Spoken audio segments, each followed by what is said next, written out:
والصلاة والسلام على سید المرسلین اما بعد فاعوذ باللہ من الشیطان الرجیم بسم اللہ الرحمن الرحیم الصلاة والسلام علیک یا رسول اللہ وعلی آلک واصحابک یا حبیب اللہ. آج انشاءاللہ ہم اللہ تبارک و تعالیٰ کے فضل و کرم سے سورہ ہود کی آیت نمبر 109, 110 اور 111 کا ترجمہ و تفسیر پڑھنے سننے کی سعادت حاصل کریں گے. اعوذ باللہ من الشیطان الرجیم بسم اللہ الرحمن الرحیم فلا تک فی مریۃ مما یعبد ہؤلاء ما یعبدون الا کما یعبد آباؤہم من قبل وَإِنَّا لَمُوَفُّوهُمْ نَصِيبَهُمْ غَيْرَ مَنْقُوصٍ. ترجمہ کنز العرفان. تو ان بتوں کی عبادت کرنے والوں کے بارے میں شک میں نہ پڑنا، یہ ویسے ہی عبادت کرنے والے ہیں جیسے پہلے ان کے باپ دادا عبادت کیا کرتے تھے، اور بے شک ہم انہیں ان کا پورا پورا حصہ دیں گے جس میں کوئی بھی کمی نہیں کی جائے گی. فَلَا تَكُ فِي مِرْيَةٍ. تو اے سننے والے تم شک میں نہ پڑنا. اس آیت کریمہ کی ایک تفسیر یہ ہے کہ اے سننے والے ان مشرکین کی بتوں کی عبادت اور ان کے برے انجام کے حوالے سے کسی بھی شک و شبے میں نہیں پڑنا کہ یہ لوگ بتوں کو پوج کر غیر اللہ کی عبادت کر کے نجات پا جائیں گے. تو فرمایا اس شک و شبے میں نہیں جانا، ان کے عذاب کے اندر بھی ذرہ برابر بھی کمی نہیں کی جائے گی. بے شک یہ بھی اس بت پرستی کی وجہ سے عذاب میں مبتلا ہوں گے جیسا کہ پہلے امتیں عذاب میں مبتلا ہوئیں. جن مشرکین کے واقعات تمہارے سامنے بیان ہوئے، جس طرح وہ بتوں کی عبادت کیا کرتے تھے اسی طرح یہ بھی بتوں کی عبادت کر رہے ہیں، اور تمہیں معلوم ہو چکا کہ ان لوگوں کا انجام کیا ہوا. عنقریب انہیں بھی ان کے انجام کا سامنا کرنا پڑے گا. تو فرمایا جس طرح پہلے امتیں جو تھی غیر اللہ کو پوجتی تھی وہ اللہ کے عذاب میں مبتلا ہوئیں، تو فرمایا عنقریب یہ لوگ بھی اپنے انجام کو پہنچ جائیں گے. بے شک ہم انہیں ان کے عذاب کا پورا پورا حصہ دیں گے جس میں کوئی بھی کمی نہیں کی جائے گی. کفار پر آخرت میں ذرہ برابر بھی رحم نہیں کیا جائے گا، ان کو پورا پورا عذاب دیا جائے گا. جہاں پر دو چار لوگوں کے بارے میں ہم نے سنا ہے جیسے ابو لہب، ابو طالب، ان کے عذاب میں تھوڑی تھوڑی تخفیف ہوئی ہے. ابو لہب کو پیر والے دن تھوڑا پانی پلایا جاتا ہے. ابو طالب کے بارے میں سرکار نے فرمایا وہ جہنم کے نچلے درجے میں تھا، تو میں نے اٹھا کر اس کو سب سے اوپر رکھ دیا. اب اس کو اتنی آگ لگ رہی ہے کہ جس سے اس کا سر ایسے کھولتا ہے جیسے ہنڈیا کھولتی ہے.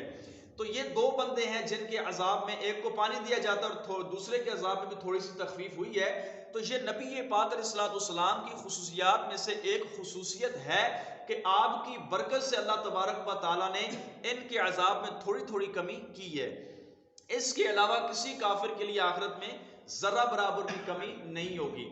دوسرا یہ کہ حبیب آپ ہر اس شخص سے فرما دیں جسے ان بتوں کی عبادت کرنے والے کے بارے میں شک ہو کہ اللہ انہیں بت پرستی کا حکم اللہ نے دیا ہے، تو اللہ انہیں ہرگز بت پرستی کا حکم نہیں دیتا، بلکہ جس طرح ان کے باپ دادا کی عادت تھی کہ وہ بتوں کو پوجتے تھے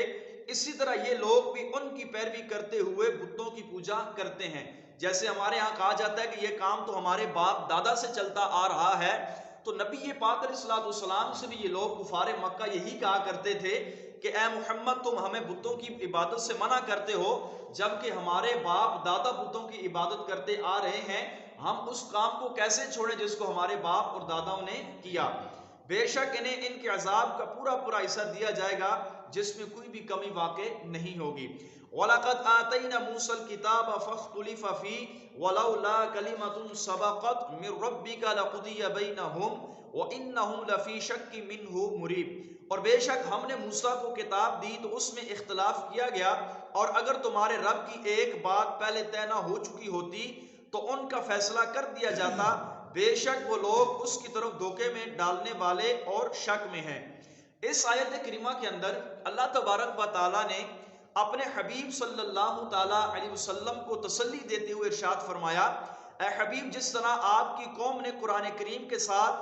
بعض پر ایمان لائے اور بعض کا انکار کیا جیسے کہ یہود و نصارہ تھے، اسی طرح کفار مکہ تھے، تو فرمایا اسی طرح حضرت موسیٰ علیہ السلام کی قوم نے بھی ہماری نازل کردہ کتاب توریت کے ساتھ بھی ایسا ہی کیا کہ اس میں سے بعض حصے پر تصدیق کی اور بعض حصے کے ساتھ انہوں نے کفر کیا۔ جو آیتیں یہودیوں کے اپنے مطابق ہوتی تھی توراۃ کے اندر،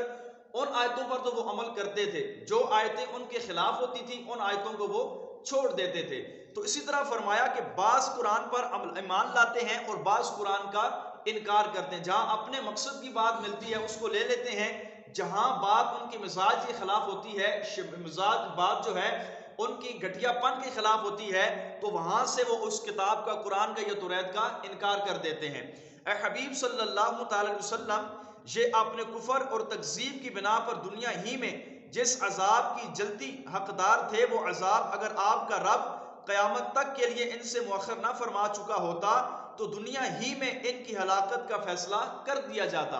فرمایا جن لوگوں نے کفر کیا، بعض کتاب پر ایمان لائے، بعض کا انکار کیا، اگر قیامت والے وعدے کا، اگر قیامت والا وعدہ نہ ہوتا تو فرمایا کہ ہم دنیا ہی کے اندر ان لوگوں کو ہلاک کر دیتے، لیکن اللہ تبارک و تعالیٰ نے حساب و کتاب، جزا اور عذاب دینے کے لیے ایک وقت مقرر کیا ہے، وہ قیامت کا دن ہے، تو فرمایا قیامت کے دن تک ہم ان کو مہلت دیں گے، پھر اس کے بعد کسی کے عذاب میں ذرہ برابر بھی کمی نہیں کی جائے گی۔ وَإِنَّ كُلًّا لَمَّا لَيُوَفِّيَنَّهُمْ رَبُّكَ أَعْمَالَهُمْ إِنَّهُ بِمَا يَعْمَلُونَ خَبِيرٌ۔ ترجمہ کنزل ایمان، اور بے شک ان سب کو تمہارا رب ان کے اعمال کا پورا پورا بدلہ دے گا، بے شک وہ ان کے تمام اعمال سے خبردار ہے۔ یعنی تصدیق کرنے والے ہوں یا کفار تکذیب کرنے والے ہوں، ان سب کو اللہ تعالیٰ قیامت کے دن ان کے اعمال کی پوری پوری جزا دے گا۔ تصدیق کرنے والوں کو ان کی تصدیق کی بنا پر جنت ملے گی، اور انکار کرنے والوں کو ان کے انکار کی وجہ سے جہنم نصیب ہوگی۔ جو لوگ قرآن کریم کی، نبی پاک کی تصدیق کریں گے، آپ پر ایمان لائیں گے، ان لوگوں کا ٹھکانہ تو جنت ہے، اور جو اس کی تکذیب کریں گے تو فرمایا ان کو جہنم ملے گی، اور فرمایا کسی کے اعمال میں ذرہ برابر بھی کمی نہیں کی جائے گی، ذرے ذرے کی جزا اور عذاب دیا جائے گا۔ تو ایک نیکی بھی اللہ تبارک و تعالیٰ کی بارگاہ سے اگر کسی نے کی ہوگی تو اس کی جزا بھی اس کو دی جائے گی، ذرہ برابر بھی فرمایا قیامت والے دن کسی پر ظلم نہیں کیا جائے گا، جس کو جو بھی ملے گا اس نے دنیا میں جو کیا ہوگا اسی کا بدلہ اس کو عطا کیا جائے گا۔ بے شک اللہ تعالیٰ ان کے تمام اعمال سے خبردار ہے، اس سے کوئی بھی چیز پوشیدہ نہیں۔ اللہ تبارک و تعالیٰ اپنے بندے کے اعمال کو جانتا ہے، کافروں کے کفر کو، مسلمانوں کی نیکیوں کو جانتا ہے کہ اس نے نیکی میری رضا کے لیے کی یا کس وجہ سے کی، تو فرمایا اللہ تبارک و تعالیٰ تمہارے اعمال سے خبردار ہے، اس رب سے کوئی بھی بات پوشیدہ نہیں۔ اس آیت میں نیکیاں کرنے والوں اور تصدیق کرنے والوں کے لیے تو بشارت ہے کہ وہ نیکی کی جزا پائیں گے، نیز کافروں اور تکذیب کرنے والوں کے لیے وعید ہے کہ وہ اپنے اعمال کی سزا کے اندر اللہ کی بارگاہ میں گرفتار کیے جائیں گے۔ اللہ تبارک و تعالیٰ کی بارگاہ میں دعا ہے اللہ تعالیٰ ہم سب کے ایمان کو سلامت فرمائے، ایمان و عافیت والی اللہ ہم سب کو موت نصیب فرمائے، جب تک زندہ رہیں اللہ اسلام پہ زندگی عطا فرمائے، آمین بجاہ النبی الامین۔